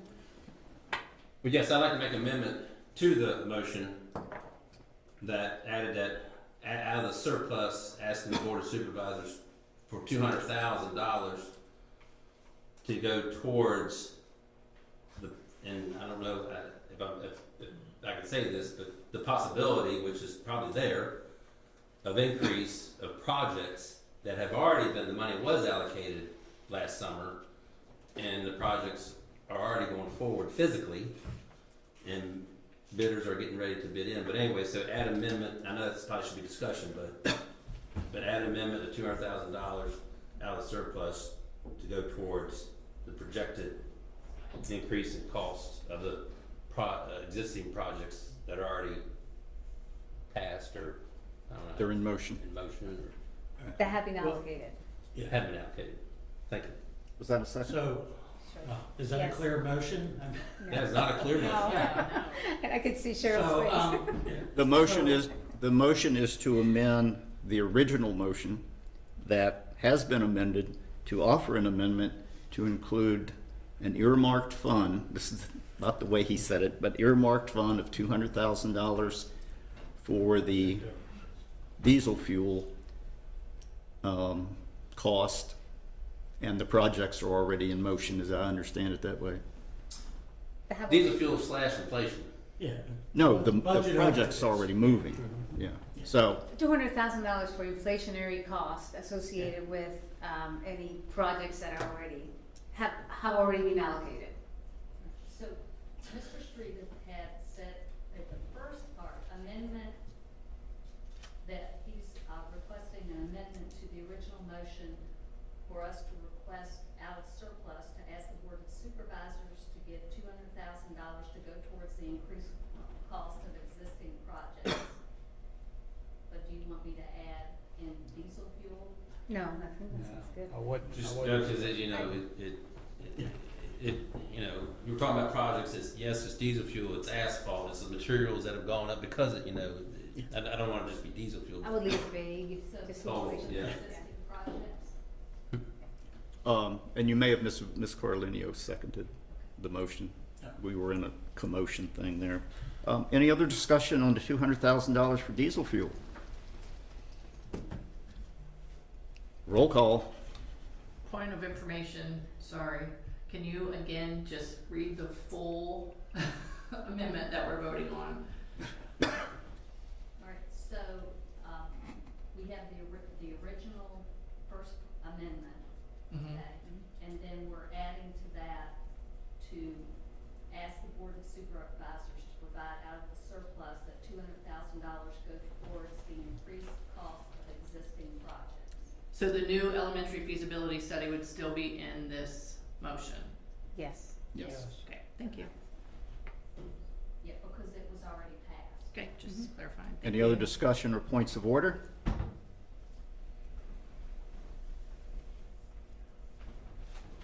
Mr. Scheibe? Yes. Mr. Street? Yes. Ms. Pence? No. Ms. Carlenio? Yes. Mr. Rickard? Yes. Mr. Vance? Yes. 5-1.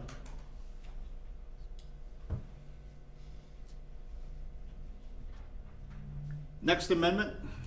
Well, I guess I can, I would like to make the amendment, but use Dr. Shepherd's language.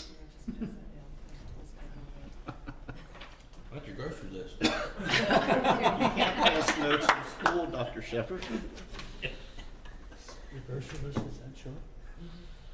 Okay. So, the amendment is to formally request the Board of Supervisors to consider appropriating 20 acres of property at the county park in Morgantown for a new elementary, and where that 20 acres would be located. You've heard the motion. Is there a second? Second. Second by Mr. Rickard. Discussion? Just one quick question. Sir? Did I hear consider? Yeah. Okay, I just considered it. Next item. Oh, good call. That, Yeah, we need to specify. Oh. Okay. I move. so, no, Consideration. the verbiage is, That's Board of right, okay. Supervisors consider, Oh. so if you want it, ask for it. Don't give them the chance to think about it. To, That's why we pay you the big bucks. yes. Okay, so to formally request that Board of Supervisor, say what? Appropriate. I mean, if you're ready to ask for that property. Yeah.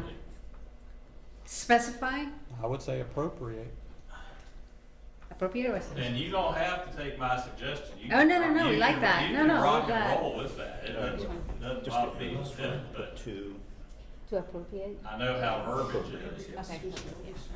Okay, so, take two.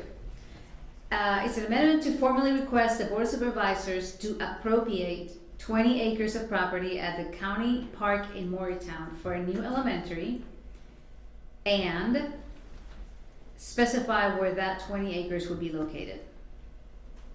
Perfect. Is there a second to the amendment? Second. Thank you, Mr. Rickard. Is there any discussion left? Oh, yeah. Well, my concern is, why, I still go back to, why can't we sit down and talk this out with them instead of going, I don't know. Why can't we? I just feel like, this back and forth, and I gotta be cautious here because, my availability to sit down and meet with them is pretty minimum. So I'm more likely to be the one that can't make it, but I do believe in sitting down and talking this out on, that's just how I feel. I like to communicate and I like to sit down and talk face to face instead of going back and forth. Well, it's possible that this last amendment will move that chess piece forward on the board. So that would be the goal? To sit down and talk about it? That might be the first This goal. amendment? It's not the ultimate goal. Well, the first goal or? Well, it could be. And I don't, I think, oh, sorry. No, go ahead, man. I think this in answer to Mr. Street, I think this puts it on their radar. It gives them the opportunity to discuss it as a board before we meet board to board and discuss it. That's just my opinion. Well, and if I can say too, I mean, we've had some board of supervisors tell us that they want to know specifically from us what we want. So that's what this is doing. This is telling them specifically what we want. And then if that goes some dialogue, that's fine. But all we're doing is just asking them to be more specific than they have been over the last 2.5 years.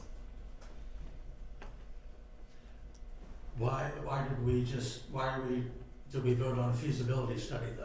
Isn't this redundant? Isn't the feasibility study gonna tell us the same thing?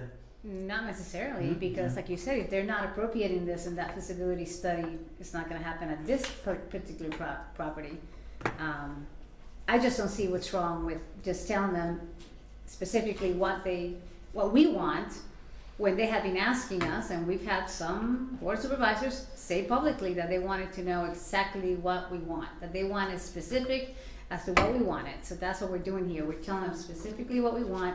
It's up to them to consider it. Okay. Any other discussion on the amendment? Mr. Scheibe? No. Mr. Street? No. Ms. Pence? No. Ms. Carlenio? Yes. Mr. Ricker? Yes. Mr. Baines? Yes.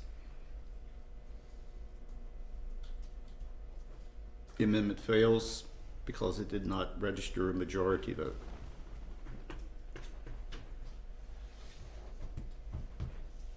Which should take us to the original motion as amended, unless there are more amendments. Okay. We still have not talked about defining what that minimal expansion of triplet tech is. Yeah, we're gonna put a dollar sign on that? Maybe that's an A&E issue. But I think we have to decide, you know, the parameters of how much do we want them to spend, you know, $50,000, $100,000? Because we don't want them to have an open-ended budget as to what that's gonna be.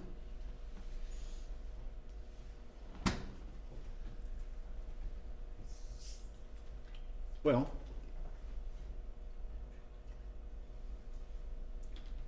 I guess the... So that's part of the original motion, so we can discuss it without making an amendment, correct?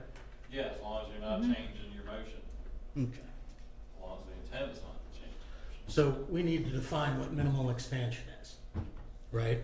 So, to me, minimal expansion would be to add enough space and capacity so that we don't have 100 kids waiting. So shop space and the renovation of the existing building and adding classrooms.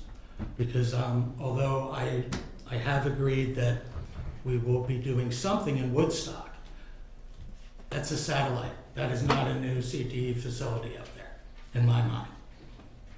But I guess my question is, because, and I think you were the one who kind of brought this up before, I thought the scope of this was something minimal that would not be anything structural. I think when you were talking about it at the last meeting, we were talking about maybe putting one of those carports or something like that, which I know other people have also suggested, putting like a metal, you know, like something that is not breaking down, that is not making building, that is not creating, you know, a concrete classroom, that it was more of a, I mean, I don't want to say temporary, but something that was just basically temporary. Well, it's shop space, but yes, that's the minimal expansion. So the question would be, what is, you know, what are the parameters that we're talking about? I mean, are we talking about we're going to spend only $200,000 in this, or $500,000, or we're talking about more? I mean, are we going to be putting limits, especially if we're concerned about the taxpayers, and we're thinking that we're going to be eventually moving to a central location here at Central Campus? We don't want to be putting that much money in the current location right now, beyond what needs to be repaired. I mean, that was a discussion that we had at the last meeting. So then, at this point, if we're all concerned about that, should we be putting a limit as to how much we're talking about. The amendment or the motion does not touch any of that. It talks about the A&E for that. So it does not talk about the entire scope of work. So, I mean, that needs to be defined in the A&E, and really through admin and everything. I mean, what are their most immediate needs? You know, we don't know how much any of that's gonna cost. So, but the A&E should define that. Well, but we need to And tell in this them. case, we know where it's going, so I mean, it kind Well, of but makes sense to do it. what I mean is, we need to tell them what we're looking for, right? Like, we're not looking for anything permanent. We're not looking, for example, to do the whole architectural plans that we had before, where they were gonna, you know, add to the front and to the back and all that kind of stuff. So I think that also needs to be defined even more than the new elementary is, because in this case, we don't know what we're talking about in terms of how much money we're gonna be spending at the old location before we move it over to the new location. I mean, that could be anything from $500,000 to $10 million is what I'm saying. It's open-ended right now. In all actuality, I need to ask the parliamentarian, have I opened a can of worms here because we've already voted and approved the amended motion? Is this discussion for a later date once we get the money back and start talking about what we're doing with it in specifics? I see what you're saying. I mean, I guess I guess you could wait and define it once you see how much you got to actually work with. In respect to the time, would everybody on the board be in agreement with that? I mean, we've already voted and approved what we're doing. I think right now, we may be wasting time talking about my question.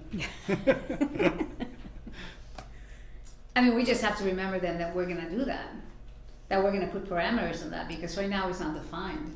It's very open-ended.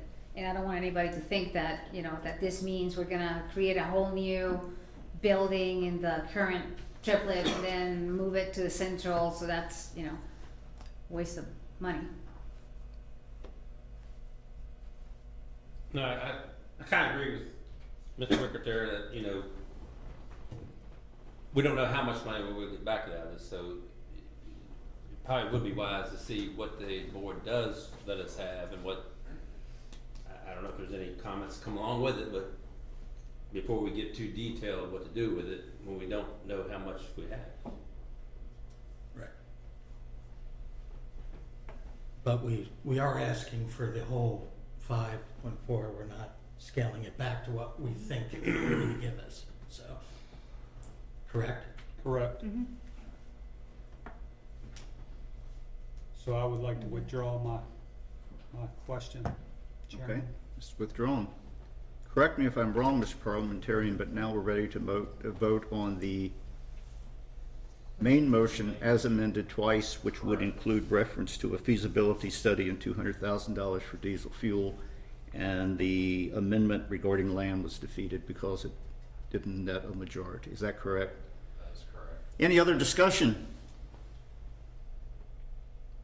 To vote on the proposal as amended twice. Mr. Shivey, Yes. Mr. Street, Yes. Ms. Pence, Just a quick point of information, this is still including the new elementary feasibility study, correct? Yes. And my answer is still no. it hasn't been amended. Correct.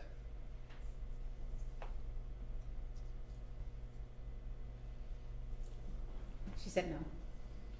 I said no, sorry. Sorry. Sorry, Ms. Jett. Ms. Carlidia? Yes. Mr. Rivers? Yes. Mr. Bay? Yes. 5-1. Okay.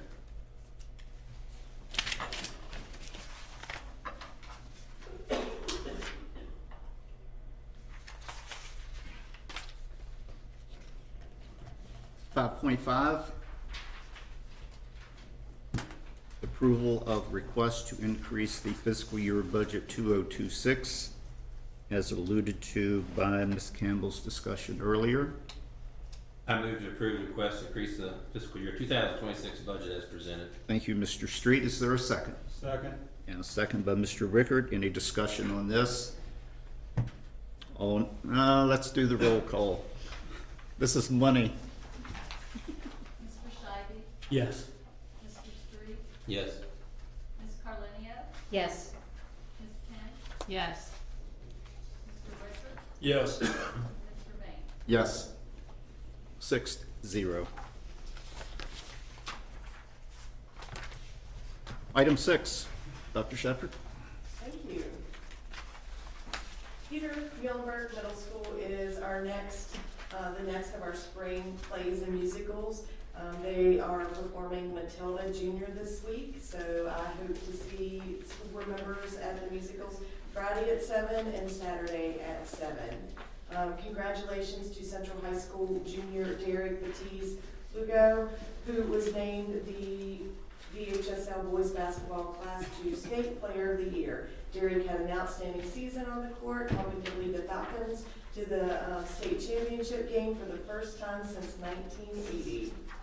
Ashby Lee Elementary School did an amazing job at the Regional Kid Wind Competition with a focus on designing, constructing, and testing small-scale wind turbines and solar structures. The Ashby Lee team earned a pair of awards, one for their overall knowledge and one for their verbal presentation to judges. Additionally, they hit new personal bests with their windmills and in the wind tunnel.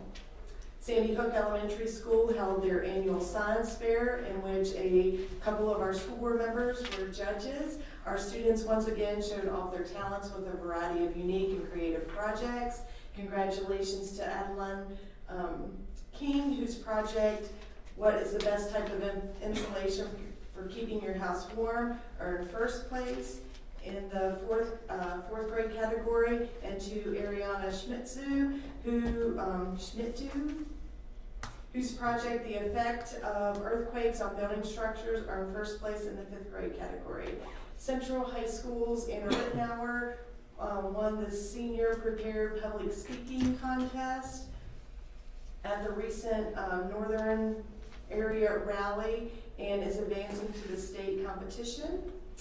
Stonewall Jackson High School, congratulations on their successful inaugural season, finishing off strong in Chambersburg, Pennsylvania, where they took home the gold, earning the title of Indoor Wins Scholastic Champions with their highest score yet of 71.8.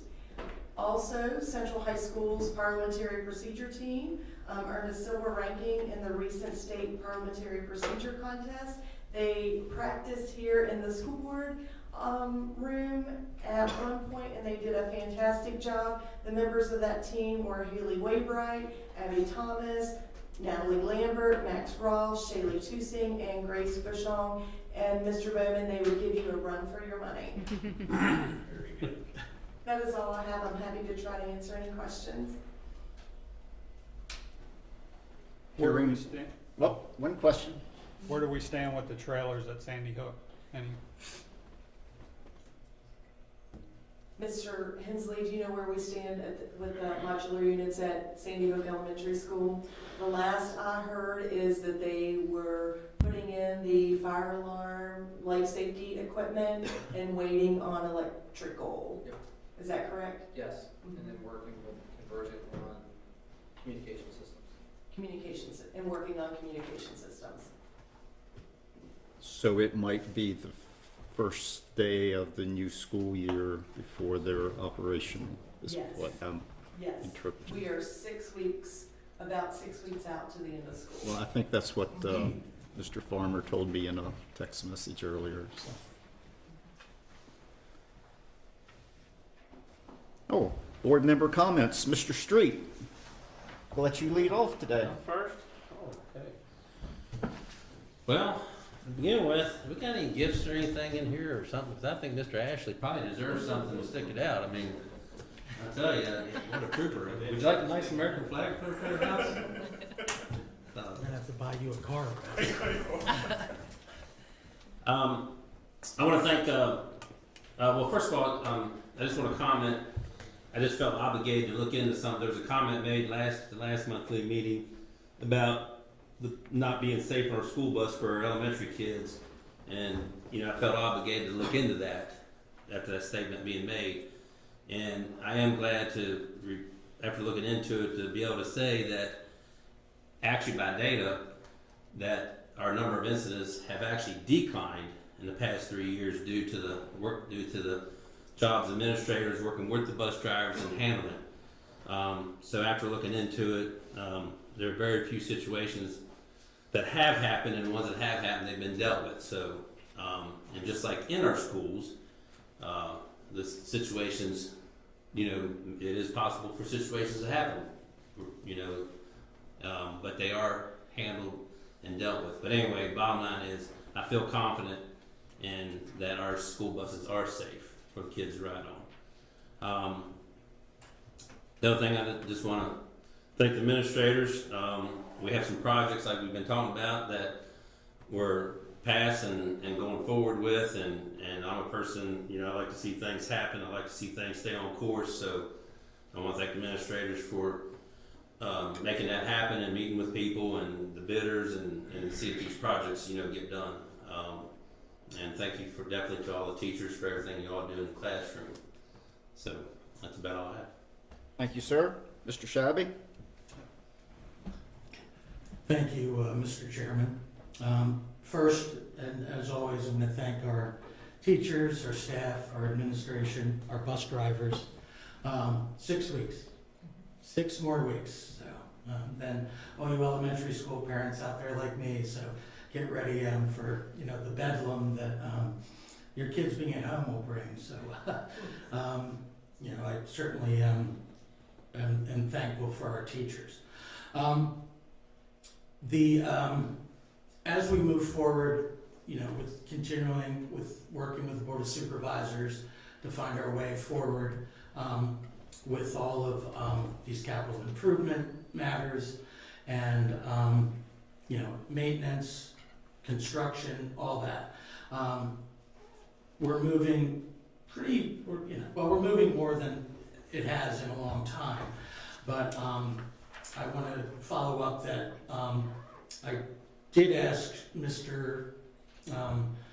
Taylor about us meeting together, and I did. Another Board of Supervisors in my district called me and said that they are going to do that. So we will have time to hash all this out. I mean, hopefully we'll get some answers out of it. And there has been more of a groundswell now around the CTE from outside of the school district. I expect to see some more business and industry getting involved. So, I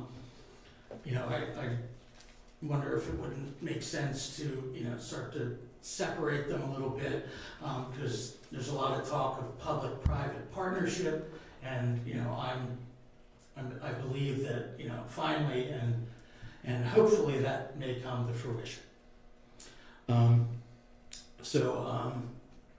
And I guess that's it, other than a quote that an investment in knowledge pays the highest dividends.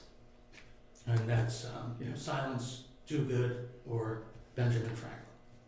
Thank you. Mr. Rickard? Oh, boy. First of all, I want to say thank you to our teachers and our staff. I hope everybody across the county had a happy Easter. I hope our teachers and staff found some time to relax and get ready for these last 6 weeks. I know they'll be crazy in the classrooms and in the schools. So hopefully everybody had a happy Easter. The second thing I want to say is thank you to Mr. Ashley, Ms. Baker, Ms. Janelle. We had a special education advisory committee meeting last night. It was very informative. I'd like to see more parents involved, more families involved.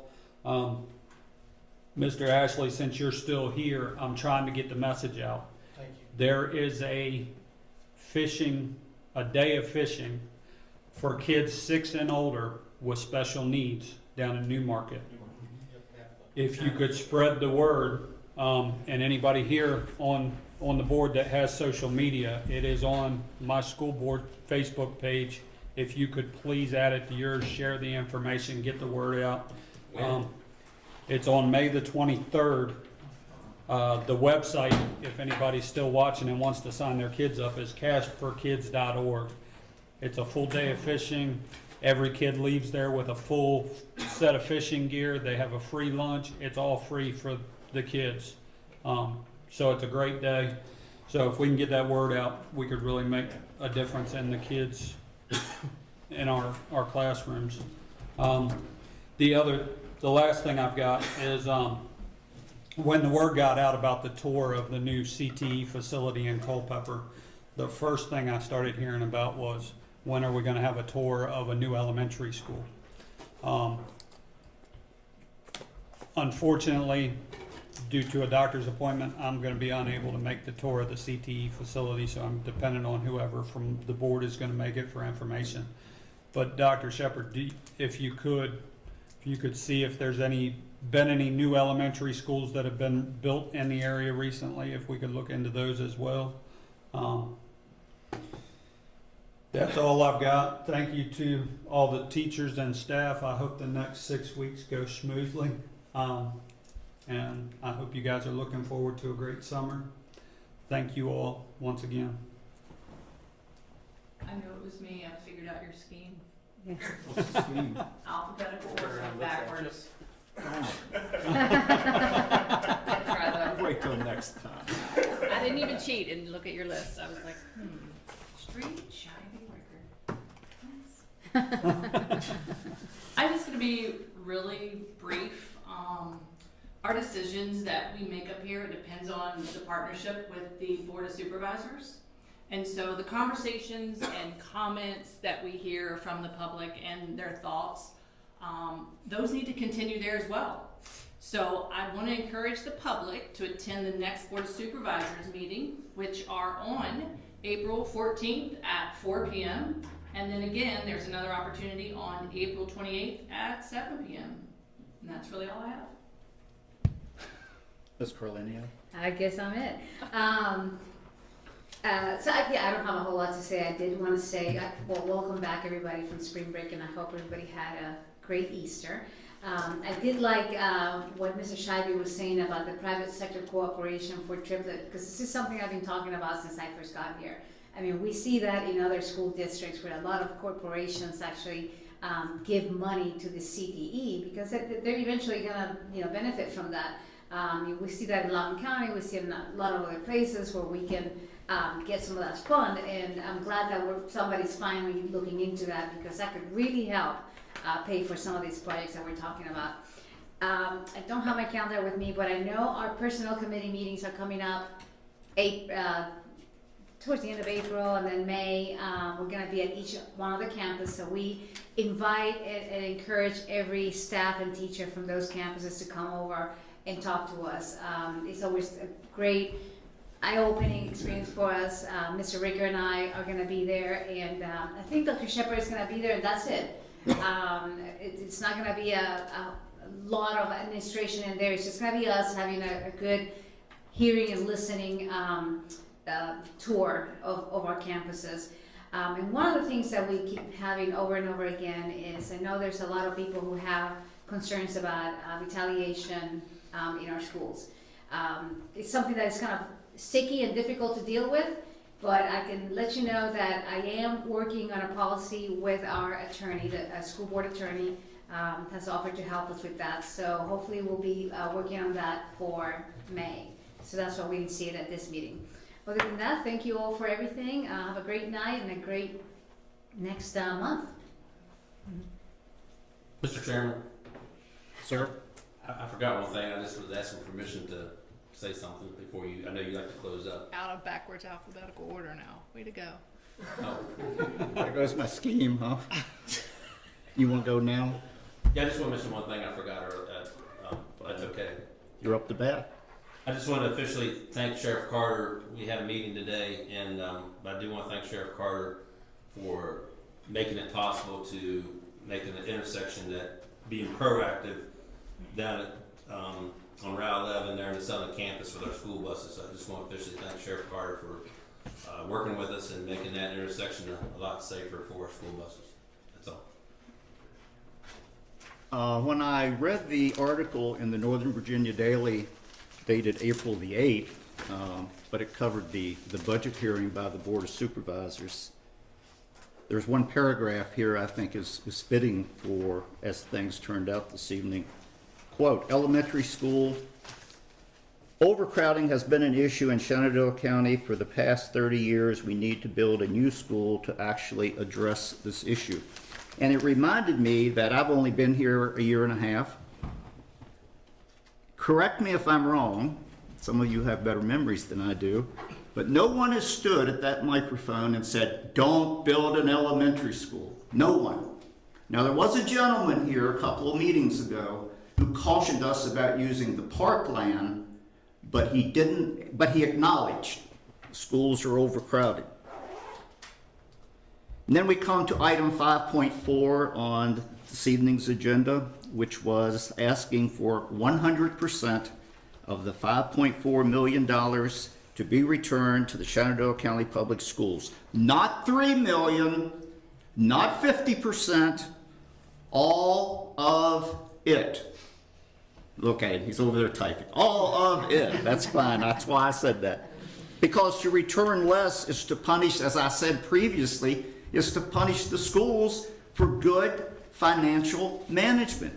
I mean, after all, it was September the 30th last year at Peter Muhlenberg School when a member of the Board of Supervisors stated emphatically, quote, when the school board determines their priorities, we will fund them. The supervisor didn't say, I will vote to fund their priorities. He chose the pronoun we. Integrity is a wonderful thing. You either got it or you got nothing. Is there a motion to adjourn? First of all, I'd like to say amen to what you said. Yes. Thank you. An amen doesn't count as a motion, but Motion to adjourn. Was there a motion? Motion to adjourn. Thank you. And a second? All in favor say aye. Aye. Opposed, no. And so we stand adjourned until April the 27th. Good evening.